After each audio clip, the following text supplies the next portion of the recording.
Українські воїни дали росіянам відсіч та змусили тікати на 3 напрямках Східного фронту. За даними Генерального штабу, окупанти намагалися сунути в бік Слов'янська, Бахмута та Авдіївки. Однак атаки захлинулись під щільним вогнем сил оборони. Водночас ворог продовжує гатити з усієї наявної зброї як по позиціях захисників, так і по мирним містам і селам.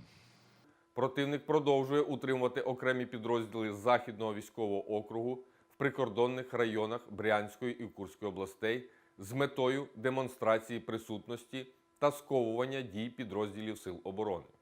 На Донецькому напрямку противник продовжує ведення активних дій на Бахмутському та Авдіївському напрямках. Україна дала людству надію, що справедливість не померла, а мужність українського народу надихнула весь світ. Такими словами президент Володимир Зеленський привітав з 31-ю річницею незалежності. Він нагадав, що 24 лютого казали, що Україна не має шансів, а за півроку, 24 серпня, ми відзначаємо головне свято країни. Зеленський зазначив, що ми не шукатимемо порозуміння з терористами, хоч і знаємо російську мову, і не торгуватимемо нашою землею. Глава держави додав, що ми зустрічаємо цей день в різних обставинах і умовах, але з єдиною метою – збереження незалежності і перемоги України.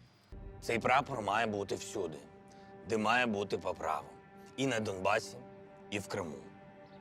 Ворог думав, ми зустрінемо квітами і шампанським. Натомість отримав вінки і коктейлі Молотова. Чекав на овації, а чує хлопки.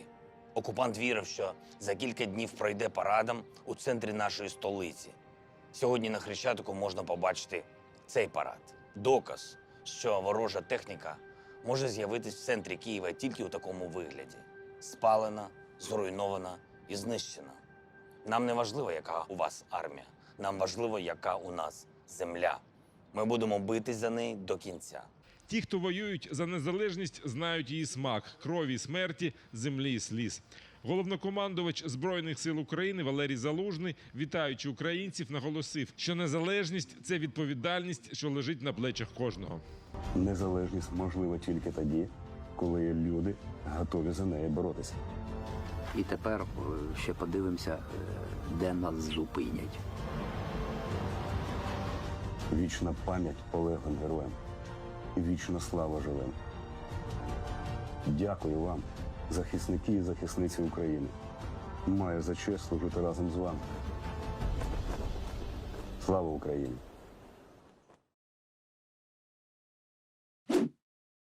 Привітати з Днем Незалежності. Попри загрозу ракетних ударів, до України прибув прем'єр-міністр Великої Британії Борис Джонсон. У Києві він вже втретє з початку повномасштабної війни. Приїхав Джонсон з подарунком. Він оголосив новий пакет допомоги на понад 50 мільйонів фунтів стерлінгів. Допомога включатиме сотні найсучасніших безпілотників та противотанкові боєприпаси. Мова йде, зокрема, про 850 ручних мікродронів Black Hornet, які спеціально розроблені для використання в містах і селах і призначені для виявлення сил противника. Майже 3 мільярди доларів до Дня Незалежності. Президент США Джо Байден оголосив про новий найбільший пакет військової допомоги для України. Це зброя та військове обладнання. Про це йдеться у заяві американського президента, яка опублікована на сайті Білого дому. Це дозволить Україні отримати системи протиповітряної оборони, артилерійські системи, боєприпаси, безпілотники та радари, щоб забезпечити продовження оборони в довгостроковій перспективі. Раніше, 19 серпня, президент США Джо Байден підписав наказ про виділення 19-го пакету військової допомоги Україні вартістю у 775 мільйонів доларів. Він, зокрема, включає додаткові боєприпаси для високомобільних ракет систем М142 «Хаймарс», гаубиці та снаряди до них, безпілотники «Скан Ігл», протилокаційні ракети «Харм-Тоу», а також противотанкові ракетні комплекси «Тоу» та «Джавелін».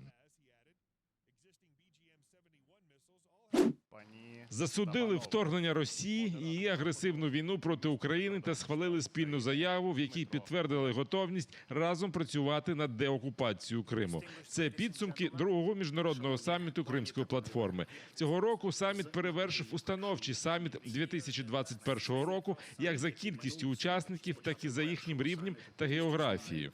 Кримська платформа об'єднала 60 учасників, серед яких були 16 президентів, 20 прем'єр-міністрів, десятки міністрів закордонних справ та міністрів оборони, які представляли країни Великої Сімки, Африки, Південної Америки та Азії. Заяви лідерів достатньо різкі, однозначні. Всі підтримують Україну, не бояться говорити, що незаконна анексія, не бояться говорити, що повинна бути деокупація, не бояться говорити про те, що шлях деокупації обирає країна Україна, бо це є наша територія. А вже ж всі країни хочуть, щоб це було з мінімальними, ми розуміємо, жертвами, бо люди – це найголовніше. Тим не менш, ми бачимо, що це незворотній процес повернення Криму. У спільній заяві учасники саміту закликали Росію негайно та безумовно вивести війська з території України, а також засудили агресивне нав'язування російської мови, російських навчальних програм та спроби використати освітню систему для пропаганди на окупованих територіях України. Також засудили незаконний призов жителів Криму до Збройних сил Росії, репресії окупантів, зокрема проти кримських татар. Підсумовуючи результати саміту, президент України Володимир Зеленський заявив, що Україна обов'язково поверне Крим. Ми будемо повертати Крим так, як це наша територія, будь-яким шляхом, який ми вирішимо. Вирішимо самостійно, без консультацій з будь-якою іншою державою світу. А що стосується відкритих атак, Україна не наносить ніяких ударів по цивільному населенню, яке знаходиться як на території іншої держави, так і на території України, але тимчасово окупованої території. Ми знаємо, що ми робимо, ми знаємо, де є військові об'єкти або склади, ті чи інші, на тимчасово окупованих територіях. Там українські військові можуть працювати згідно плану. Крім політичних заяв, на Кримській платформі озвучили концепцію відновлення тимчасово окупованого Росією Криму після його деокупації. Її презентував прем'єр-міністр Денис Шмигаль. Він заявив, що першим пунктом стратегії розвитку Криму є відкритість його для світу як нового європейського курорту з новою інфраструктурою. Крим стане частиною європейського транспортного простору. Крим буде інтегрованим до європейської мережі доріг TNT. Це означає розбудову нових транспортних шляхів, нові залізничні маршрути, нові морські маршрути, інтеграція кримських портів в українську торгівельну мережу, створення потужного авіахабу. Ще один важливий пункт стратегії розбудови – це енергетична складова і повноцінна інтеграція енергосистеми Криму в українську та європейську енергомережу. І ще одне завдання – розвиток туристичного потенціалу Криму, аби півострів став одним з найкращих курортів у Європі. Ми презентуємо новий бренд «Крим 365», що передбачає створення інфраструктури відпочинку круглий рік. Планується будівництво готелів повного циклу у співпраці зі світовими лідерами ринку, медичний туризм, відродження культових фестивалів, створення інфраструктури для проведення бізнес-форумів, конференцій, будівництво найбільшого на півдні України концертного майданчика. Цьогоріч Кримська платформа буде продовжена парламентським самітом. Він відбудеться вже не онлайн, а з присутністю парламентських делегацій світу восени у Хорватії. 6 років позбавлення волі, щоправда, умовно. Такий вирок оголосив окупаційний Нахімовський райсуд Севастополя для місцевого жителя.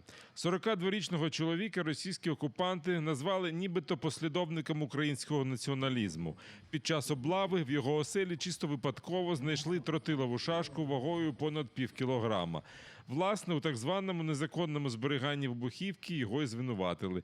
До 2 років випробувального терміну окупанти додали севастопольцю 10 тисяч рублів штрафу. 1137 років і 2 місяці. Це сумарний термін незаконних ув'язнень для кримських політв'язнів. Такі підрахунки озвучив аналітик правозахисної організації «Кримсос» Євген Ярошенко. Він нагадав, що близько тижня тому російські окупанти винесли незаконні вироки ще 2 кримським татарам, яких звинуватили в нібито участі в батальйоні імені Номана Челебіджихана.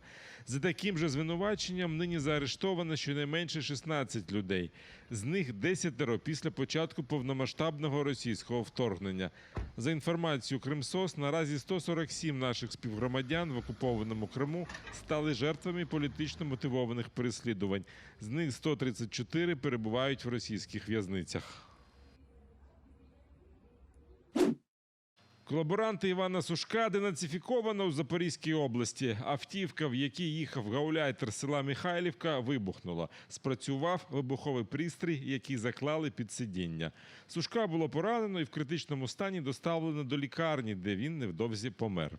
Це вже не перший зрадник, який після того, як вирішив співпрацювати з загарбниками, раптово помер. 6 серпня у Новій Каховці на Херсонщині було вбито так званого голову окупаційної адміністрації Віталія Гура.